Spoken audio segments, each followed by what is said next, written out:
Hello दोस्तों, नमस्ते, प्रणाम। मैं आपकी संगीता पटेल अपने यूट्यूब चैनल में आप सभी का स्वागत करती हूँ।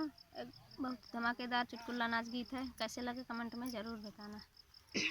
पनिया बरसेला राजा या सड़वा में, पनिया बरसेला राजा या सड़वा में, पनिया बरसेला राजा या सड़वा में। यही बरसिया में सासू बही गईली, यही बरसिया में सासू बही गईली, सासू बही गईली हो, सासू बही गईली, सासू बही गईली हो, सासू बही गईली। मोरा छूट गा जियरवा झगड़वा से, मोरा छूट गा जियरवा झगड़वा से। पनिया बरसेला राजा या सड़वा में, पनिया बरसेला राजा या सड़वा में।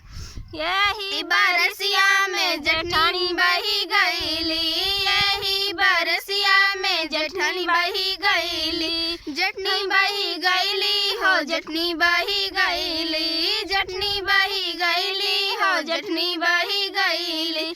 मोरा छूट गा जियरवा या लगवा से, मोरा छूट गा जियरवा या लगवा से। पनिया बरसेला राजा या सड़वा में, पनिया बरसेला राजा या सड़वा में।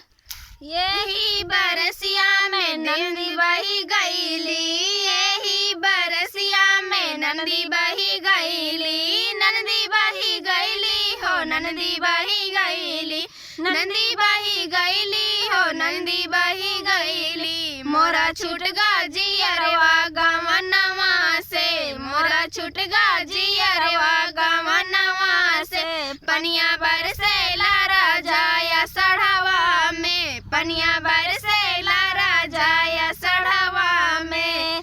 यही बरसिया में देवर बही गईले, यही बरसिया में देवर बही गईले, देवर बही गईले हो, देवर बही गईले, देवर बही गईले हो, देवर बही गईले।